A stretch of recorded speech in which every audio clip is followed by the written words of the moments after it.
mungkin tuntutan dari tetangga lebih kaya. Oh, Anda nggak bangga kuliah S2 di situ? Bangga, cuman apa nama kampusnya? Menjurus. Kita ganti topik dulu deh. Ini orang boleh kok nge-apply ke Singapura, masa Anda nggak boleh nge-apply ke yang lain? Selamat datang di Potskuy. Masih bersama saya Boris Bokir. Dan pada sore hari ini kita kedatangan seorang tamu yang kita doakan secara bersama-sama, mudah-mudahan dalam waktu kurang lebih 10 tahun dia akan menjadi Menteri Pendidikan Indonesia yang baru. Amin ya rabbal alamin. Abdur Arsyad. Tapi berat sih itu, doa itu berat. Jadi Menteri Pendidikan itu berat. Kenapa Pak berat? Boris? Karena dengan semangat visi misi Anda selama ini mengenai dunia pendidikan, kenapa berat? yang pertama ini negara plus 62 ya. Iya. Ya, Anda tahu sendiri ya. Ini bukan negara yang Anda bikin-bikin itu. Jadi ini kompleks.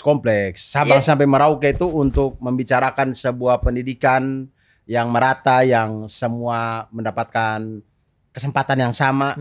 Itu cukup PR yang luar biasa gitu. Kenapa nggak dari sekarang ditentukan aja grand plan-nya? Pendidikan Indonesia untuk 50 tahun ke depan. Oke, kita bikin kerangkanya ini ya. Siapapun menterinya tolong jalankan ini setidak-tidaknya. Baru sisanya kalian bolehlah berimprovisasi gitu. Nah, itu harusnya dibikin langsung oleh negara kan, nggak harus kita, karena itu kalau kita bikin grand plan dia tidak bisa sendiri, dia harus tidak bisa one man show gitu. Misalkan yang sudah kita dengar adalah Pak Prabowo untuk industri pertahanan Indonesia. Dia bikin kan grand plan untuk 30 tahun atau 20 tahun. Iya, tapi saya yakin bukan cuma dia yang bikin. Dia pasti mengumpulkan berbagai macam ahli. Betul, tapi setidak-tidaknya sudah ada nih kerangkanya, grand plan-nya. Iya, betul. Dunia pendidikan kenapa tidak bisa seperti itu?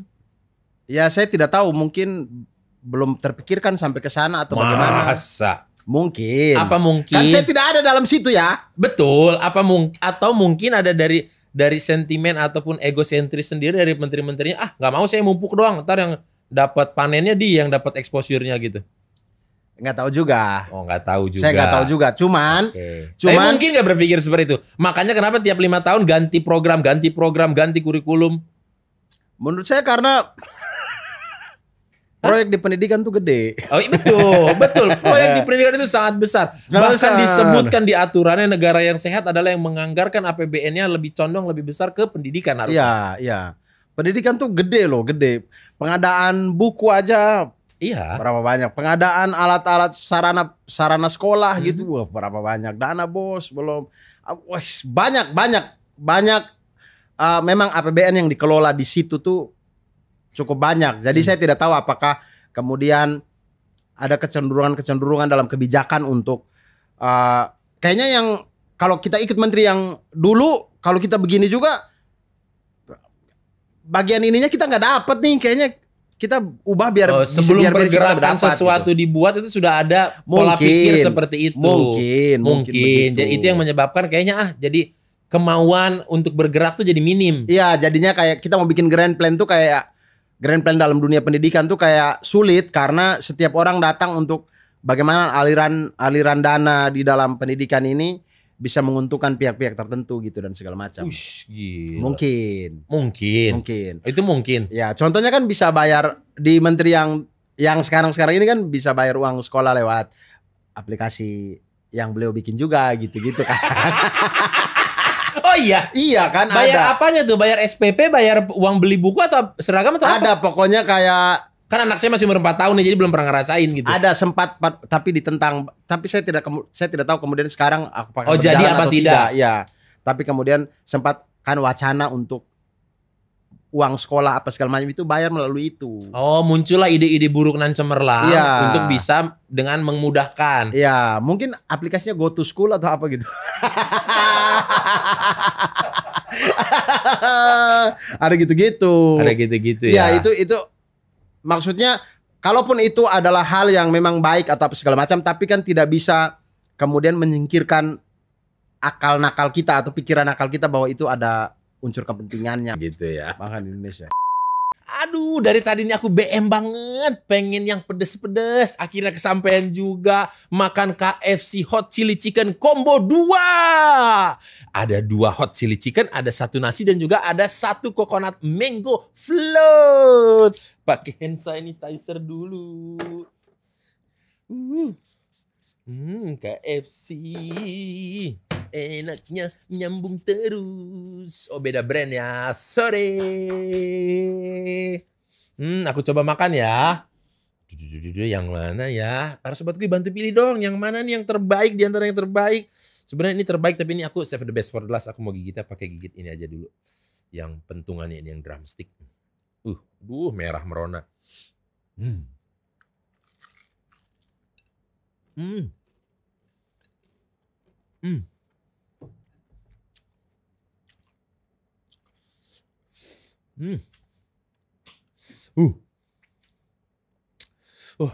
Pedasnya ini nendang banget ya. Bumbu pedas marinasinya itu begitu meresap ke ayam KFC dan ada chili flake-nya tadi di atasnya ini. Aduh. Wah. Coba.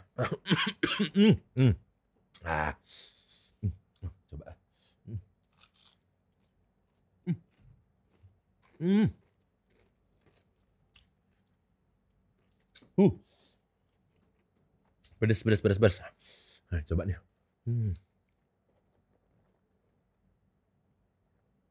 Aduh. Enaknya pedas-pedas kayak tadi langsung minum coconut mango float. Aduh. Karena ini adalah perpaduan segar dari air kelapa dicampur dengan manisnya soft ice cream khas KFC dan juga mango bubble yang tadi bisa pecah-pecah di mulut. Jadi mulut ada tak gitu.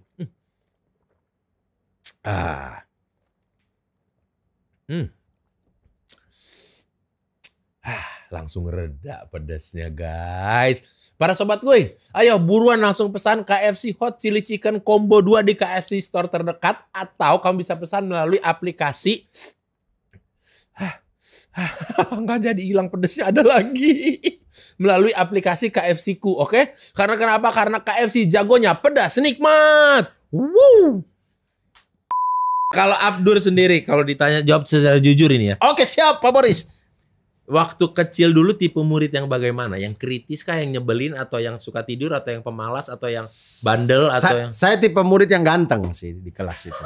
Cool gitu. Saya membayangkan kalau... Ini kita lagi nanya masa kecilnya Abdur Arsyad, bukan Nikola Saputra. Justru itu, masa kecil saya itu saya lihat kayak itulah yang menjadi inspirasinya Miles waktu bikin Ada Apa Dengan Cinta gitu. Karena masa kecil saya itu. Kayaknya kayak, anak ini cocok banget jadi Pak Wardiman gitu. Pak Wardiman, jaga gerbang sekolah dong. Dan itu juga kan Jawa ya, bukan Timur.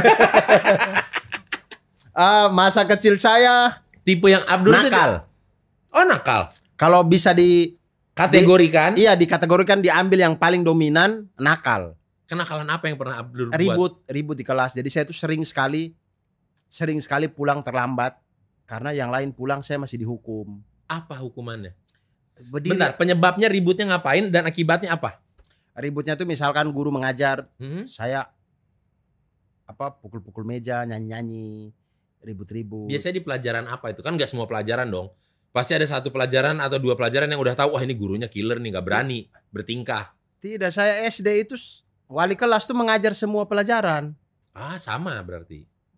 SMP baru ya per bidang studi. Ya. SD sih ya satu guru ngajar banyak sih. Ngajar semua kecuali agama, olahraga sama kesenian. Kesenian pun kami masih itu juga. Olahraga dan agama ini yang gurunya beda. Jadi saya dihukum ya sama wali kelas saya juga itu gitu. Nah kalau bandel seperti itu berarti Abdur ada yang males sama pelajaran tertentu, ada yang suka. Kalau kita kan udah tahu banyak cerita, Abdur memang dari dulu kebetulan track recordnya kenapa jadi suka matematika karena dapat guru matematika yang mengasyikkan, yang seru belajar, jadi suka sama matematika. Ya, wali kelas saya itu saya suka sebenarnya, cuman memang pada dasarnya ya bercanda dengan teman, bukan maksud tidak suka dengan pelajaran ini atau dia mengajar atau jamnya ini, bukan. Waktu SMP paling gak suka dengan pelajaran apa? Wah, bahasa Inggris dong. SMA juga saya dapat guru bahasa Inggris juga tidak asik. Jadi gak suka dengan bahasa Inggris jadinya. Tidak suka bahasa Inggris. Gitu. Jadi mulai dari situ saya susah sekali bahasa Inggris itu masuk di kepala saya karena memang dari SMP seperti itu, SMA juga tidak ketemu guru yang bikin kemudian saya jatuh cinta dengan bahasa Inggris juga karena memang basicnya juga dari SMP saya juga dasar-dasarnya tubi aja itu saya nggak paham. Ya, jadi ya sudahlah. Masa sih is MR kayak begitu-begitu? Iya, maksudnya dulu. Kalau sekarang agak Sekarang tahu jadi dikit. agak tahu. Nah, kalau itu berbeda halnya bahasa Inggris dengan matematika. Betul. Abdur ini dapat track record guru matematika ini yang asik, Betul. yang bagaimana sih guru matematika yang menyenangkan, karena mungkin di banyak orang apalagi di Indonesia ini guru matematika itu rata-rata killer, menyebalkan. Nah, yang pertama saya selalu dapat guru matematika tuh yang kalau dia ngomong tuh artikulasinya bagus. Artikulasinya bagus, cara menyusun kalimatnya enak. Baik perempuan ataupun laki-laki. Iya. Bahkan tanpa dia mengajar pun dia ngobrol aja enak gitu kita dengarnya.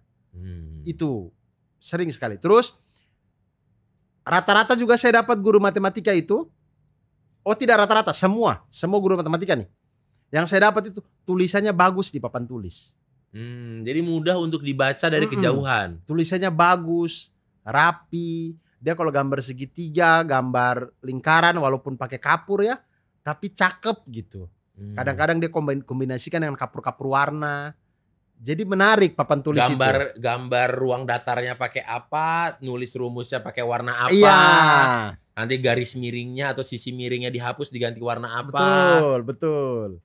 Carilah Pitagoras. Iya, gitu-gitu. Jadi enak, mengasihkan lah, menyenangkan. SMP kalau boleh tahu gurunya perempuan apa laki-laki matematika? Laki-laki dan perempuan. Ada 2. Iya, karena kan beda-beda. Waktu kami naik kelas 2 beda. Oh, kelas 1, kelas 2, kelas 3. Ya. Oh, hanya ada 2, berarti ada yang mengulang dong. Ada yang ketemu lagi dengan guru yang sama. Jadi guru beda-beda.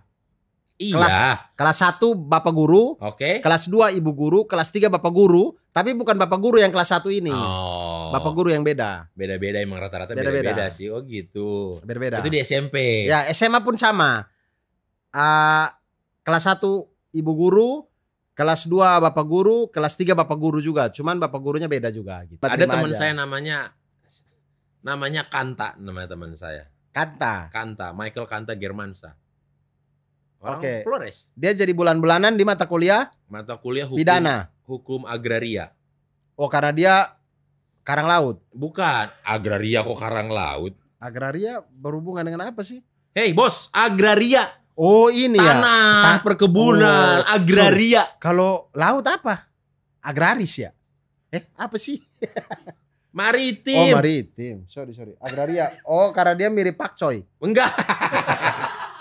Karena ya gitu, dosen kami adalah nama dosennya inisial AJM. Anthony Enggak. John Enggak. Manulang. Enggak, AJM. Itu dia gitu, dia kalau udah ada satu, dia dulu kan kita semua nulis gitu ya. Ada bukunya, dia nggak bawa apa-apa. Si Kanta ini bawa apa? Nggak bawa apa-apa, kosong di mejanya. Bawa diri aja dia. Bawa diri aja. Dan dosen itu memang sudah terkenal, pasti akan ditandain selama 1 semester, dia terus pasti jadi kesetnya. Kalau kita ada membuat sesuatu yang memorable yang diingat sama dia. Jadi waktu itu kejadiannya kayak gitu. Kita lagi nulisnya. Loh, Mas Kanta, saya lihat-lihat kamu kayaknya nggak bawa apa-apa ke kelas nih, udah siap belajar. Oh enggak Pak, saya memang metode belajar saya seperti ini. Kata Kanta, saya memperhatikan dosen mengajar di depan, lalu nanti setelah itu saya pinjam catatan, kamu saya catat ulang. Karena dia emang nggak bawa apa-apa. Pertemuan selanjutnya itu kan udah sekelas ketawa, dia dosen pun ketawa ngedengar penjelasan dia. Ya udah nggak apa-apa, kita menganggap itu gurauan, mungkin candaan guyonan gitu. Selanjutnya ada lagi pembahasan. Jadi nanti kita sebelum UTS, nanti kita tanggal segini mau ada kuis ya. Tanggal segini dia bilang, Pak nggak bisa Pak, tanggal segitu libur. Masa sih libur? Bentar, saya cek dulu ke tata usaha, ditelepon sama dia ke tata usaha dari kelas. Enggak Pak, nggak libur katanya. Tuh nggak libur, udah bikin. Baru besoknya ketemu lagi. Jadi anak-anak yang dimaksud dengan hak satuan atas rumah susun itu ya mas-mas yang mau libur. Dia, tolong dijawab. Udah dia nggak bisa jawab, udahlah sama dosennya dibecandain, masuk lagi minggu depannya. Ada pertanyaan, kalau ada teman yang selalu ya mas-mas yang duduknya dekat tiang.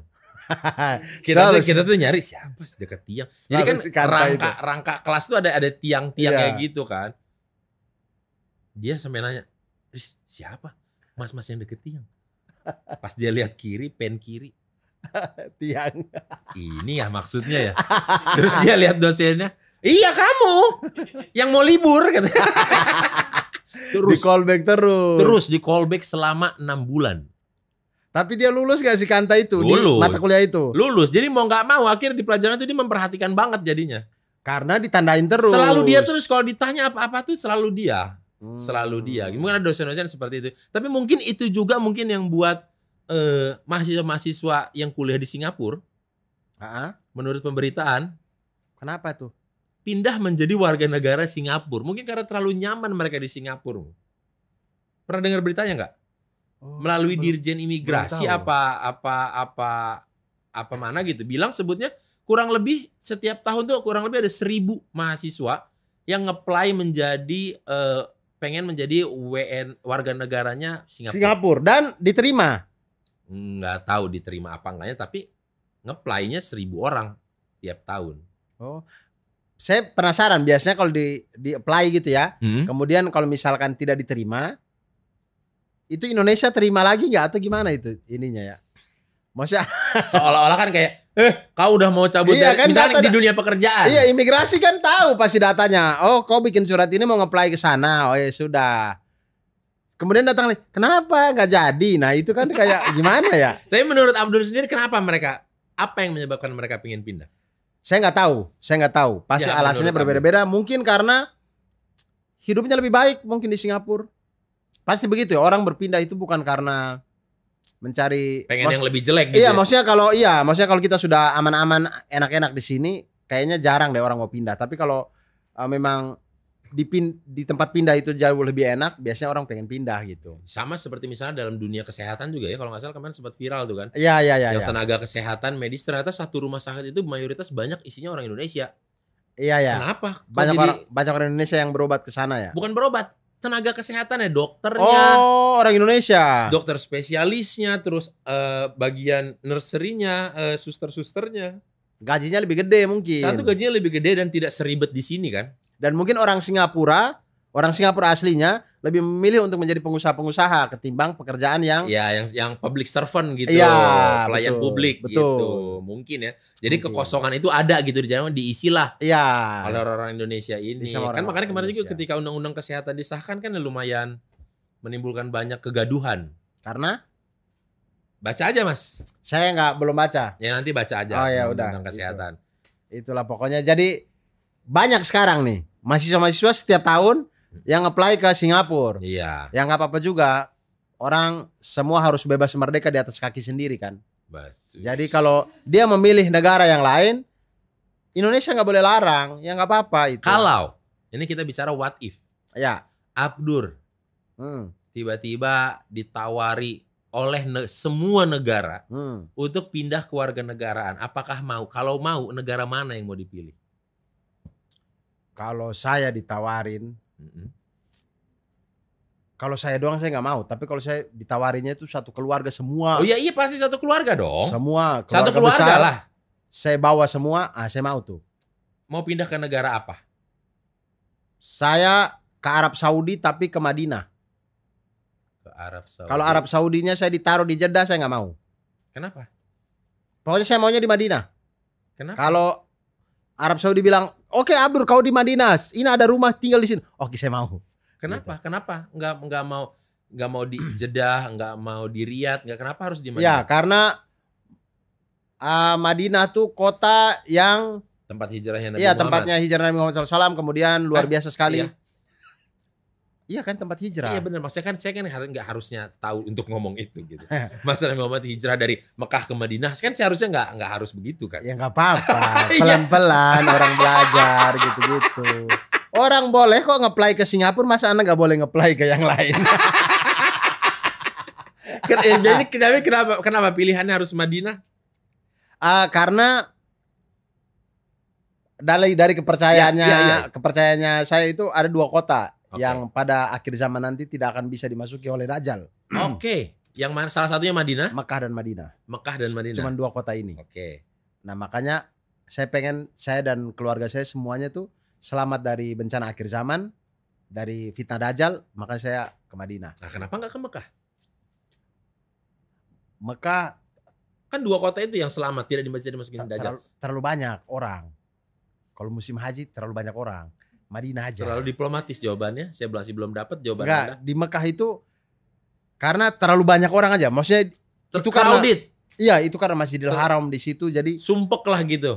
iya, Terlalu padat kalau penduduk. padat kayaknya. Kayak saya belum pernah nih, Pak. Ke Mekah dan Madinah belum pernah, tapi Belum pernah. belum pernah. Tapi kalau dari kacamata saya dan saya mendengar cerita orang-orang, secara suhu, secara lingkungan lebih enak Madinah. Belum pernah. Belum Umroh pernah. juga belum. Belum. Tapi di luar negeri udah pernah.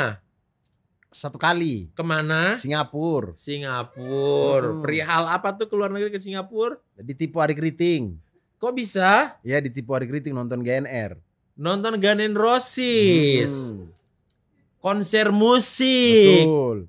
Ke luar negeri. Iya. Ada uangnya? Ada pada waktu itu. Belum pernah umroh, kenapa?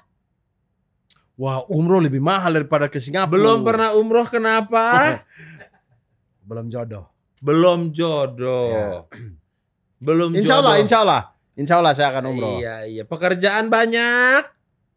Alhamdulillah. Menyutradarai film ada. Ada satu. Menulis skrip komedi ada. Ada. Program YouTube Nggak ada. Nggak usah ini Dirjen Pajak yang nonton ini. Bukan masalah Dirjen Pajak. Program YouTube ada. Ada. Ada. Kebutuhan anak terpenuhi. Alhamdulillah. Kebutuhan istri terpenuhi. Alhamdulillah. Uang tabungan ada. Alhamdulillah. Kok belum ada rencana mau Ada umroh? pertanyaannya lagi. Utang ada nggak? Utang ke siapa sih? Ada. Utang ke siapa sih? Utang kepada Allah Subhanahu Wa Taala. Untuk Umroh. dan Dan naik haji. naik haji. Ya, itu Niatan umroh itu sudah ada. Ada insya Allah. Niatnya sudah ada. Tindakan nyata apa yang sudah dilakukan? Menabung. Bos, hari ini baru demi Allah nih, baru hari ini tadi saya bikin paspor. Jangan sambil melotot. Saya bikin enggak, ini baunya baunya tanda keseriusan saya. Niat, wujud nyata. Ya. Tadi pagi tepat jam 10 pagi di kantor imigrasi Jakarta Selatan saya bikin paspor. Oh. Saya dan istri. Alhamdulillah tadi jam 2 sudah diambil paspornya. Bikin paspor. Bikin paspor. Waktu nonton GNR ke Singapura? Sudah mati paspornya dari 2020. Oh, beda paspor. Sekarang mungkin yang e-paspor gitu-gitu ya. Tidak, bikin itu ya? paspor sudah mati 2020. Iya, dulu. Terus sekarang bikin yang udah e-paspor yang sekarang-sekarang ini Tidak, kan. biasa aja paspor yang buku-buku ini. E-paspor juga buku. E-paspor itu juga bentuknya buku juga. Ya, saya tidak tahu itu paspor apa ya. Pokoknya paspor. Yang bikin paspor siapa aja? Saya dan Cindy. Loh, Mada? Mada nanti dulu, kami kalau ajak dia umroh nggak fokus kami ibadah. Nanti kalau imam sujud dia naik-naik ke imam gimana dong? Saya agak takut. Jadi Jadi nanti agak aja. takut, Nanti kalau dia aja. sudah agak ngerti SD atau apa gitu baru. Lebih baik nanti di Ya. bawahnya. Dan juga buat Sobat Ki, waktu itu saya nonton spesialnya Abdur, Pahlawan Perlu Tanda Jasa PPTJ. Ketika di akhir show, Apa tuh? dia itu bikin kayak apa ya? Kayak presscon atau mungkin pengumuman kayak yang dibikin oleh Marvel Cinematic Universe. Betul. Dengan membuka timeline, dar, ini loh nanti akan ada ini di tanggal segini, akan ada ini Di tahun, di tahun, show-nya tahun, ini, tahun. tahun ini, nama show-nya ini sampai 30. sampai 2030. 2030. Sekarang tahun 23. ada selang 7 tahun. Ya, Berarti akan diisi oleh spesial show 7 special show. hanya 7. Iya, pokoknya Waktu di situ gambarnya banyak, Bos. totalnya 10. Oh, total 10. Iya, kan sekarang kan sudah jalan 2. Oke. Ini jalan yang ketiga, sisa 7 lagi. Maksudnya enggak sih 8 kan, yang satu ini juga belum. Ya. Terus selanjutnya akan ada, Selanjutnya saya sih masih ada sih fotonya. habis Black Camping itu kontras. Kontras, konten transportasi dibikin show Ya, spesial. ya. Berarti Kontras mengomentari special show. tentang alat-alat atau jenis-jenis transportasi. Ya, moda transportasi Moda Indonesia. transportasi. Setelah itu, Setelah itu bukan itu yang saya tunggu tuh. Setelah ditutup Anak Lama Kera. itu, Anak Lama Kera. Menceritakan masa kecil. Ya, itu fase pertama tuh. Fase 5 pertama. show. Ya, bukan Fase itu. pertama. Bukan itu. Anak Lama Selanjutnya, Kera. Fase kedua dibuka dengan namanya Silenzio Stampa. oke. Yang artinya, Aksi tutup mulutnya Ultras Italia gitu. oke. Kalau kemudian setelah itu Ada namanya itu apa ya? Yang proses peralihan penguasa dari bapaknya ke anaknya. Tapi yang berkuasa keluarga-keluarga mereka Itu aja. ditutup di terakhir. Nah, ditutup fase 2 dengan diferensial dinasti. diferensial dinasti. Diferensial dinasti ada 2 kali kan? Tidak. Black Camping. Black Camping itu ada Black Camping 2 nanti. Kontras juga ada Kontras 2. Ada satu yang saya lupa. Oh, Koda Kubik. Ada satu yang Koda Kubik. Kemudian ditutup dengan diferensial dinasti. Diferensial dinasti. Iya. Itu diferensial dinasti itu anak-anaknya yang berkuasa. Iya, saya yakin di tahun 2030 penguasa-penguasa sekarang ini sudah tidak berkuasa lagi. Tapi yang berkuasa adalah anak-anaknya mereka. Jadi saya berpikir kayak 2030 cocok deh ngomongin diferensial dinasti. Contoh di Depok sudah mulai tuh. Baliho-balihonya dia tuh. Saya pikir bercanda. Kayaknya serius deh. Karena buat informasi aja Abdur ini adalah warga Depok ya. Iya, iya. Abdur ini warga Depok. Iya. Warga Rawadenok. Warga Rawadeno, KTP Depok. KTP. Nah, apa yang bikin Abdur bisa segitu semangatnya bikin special show? Sementara kita tahu sendiri bikin materi itu kan susah. Susah, capek jadi komika tuh capek sekali. Saya merasa kayak, iya Anda ya saya itu ganteng atau cakep gitu. Saya pengen jadi pemain film aja gitu. Jadi maksud Anda pemain-pemain film ini modal tampang doang? Bukan maksudnya bukan gitu maksud saya ya. Maksud saya kalau saya tampang. Dari yang Anda ngomong tadi kita tangkap sih seperti itu. Bukan, maksud Kayaknya saya. dengan muka ganteng aja beres deh gitu. Anda potong-potong saya terus ya Anda ya. Maksud saya begini, maksud saya kalau saya tampangnya agak enak dilihat orang di layar bioskop. Maksudnya kayak orang lihat saya dalam 2 menit 3 menit itu masih suka gitu karena wajah saya enak dilihat gitu lah misalkan gitu. Mungkin saya bisa jadi bintang film gitu. Bos, Anda main film udah berapa kali bos? Adakah film Anda yang di bawah 1 juta? Semua di atas. Ada banyak. Semua di atas 1 juta. Enggak, itu jegel. Kalau jegel iya. Anda Enggak, terakhir susah sinyal? Susah sinyal 2 nggak nyampe kan? Susah sinyal 2, susah sinyal 1. Oh iya 2,4. Ah, orang menontoni Anda 90 menit lebih. Bos, 90 menit bagaimana orang itu paling banyak kok Afuk, Dion Wiyoko dan lain-lain kok. Orang saya cuma 1 menit. Yos sama Milky itu ada terus. Itu susah sinyal. Itu Iya, susah sinyal. Kan tadi yang kita omongin susah sinyal. Anda bilang CTS. Dia bilang susah sinyal dari tadi ya? Oh sorry saya yang salah.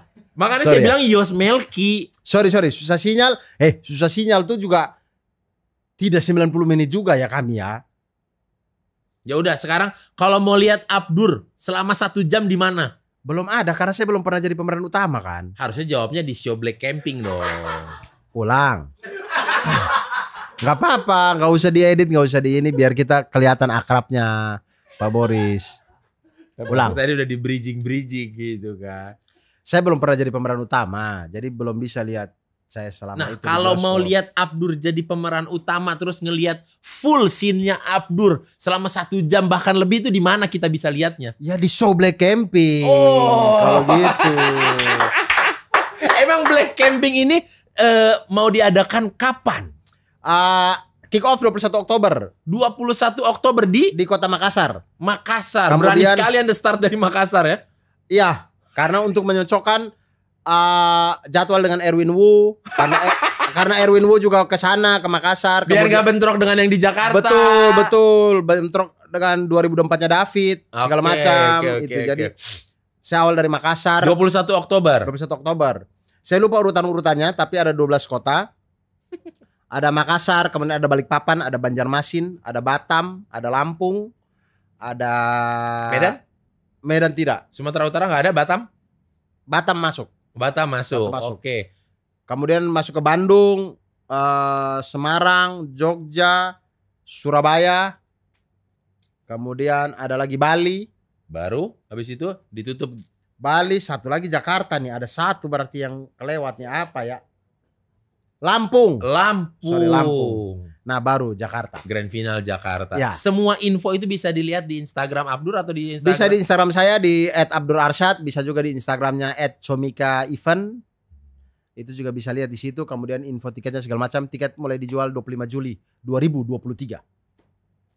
Barengan sama tiket saya. Tidak, Anda 20 Juli. Ya karena saya nggak enak sama Ari Kriting. Ari Kriting 25 Juli. Hari Allahu Akbar. Sama dong. Tapi Hari Hari Kritik dan Kriting saya. kan buat show-nya 16 September di Jakarta. Oh, Kamu kan iya. di Makassar Iya, gitu. iya. Enggak, 25 Juli itu untuk semua tiket, untuk semua kota. Iya, untuk semua kota mulai start penjualan, tapi kan Iya. show-nya di Jakarta kan masih lama kan. Iya, masih Januari. Hari itu 16 September kalau nggak salah. Saya 30 September. Oh, Anda suka dengan gerakan-gerakan G30 gitu ya? Kenapa tuh? Emang ada gerakan apa itu? Hah? Aku sih taunya 30 September karena free si gedung pertunjukannya tanggal segitu. Iya, maksudnya gerakan 30 September, gerakan show kan? Gerakan 30S, gerakan 30 show. 30 show. Ada show. Pertunjukan. Ada ya, pertunjukan. Ada pertunjukan. Itu memang. tadi tiket bisa dibeli di mana? Bisa beli di insya Allah di abdurarsyad.com. Wah, abdurarsyad.com. Kenapa sendiri? Kenapa nggak menggandeng platform yang jualan tiket? Sebenarnya ini untuk mengenalkan, Oke. mengenalkan saja. Nanti masuk ke abdurarsyad.com, ada pilihan kota-kotanya kan, begitu diklik lari ke loket.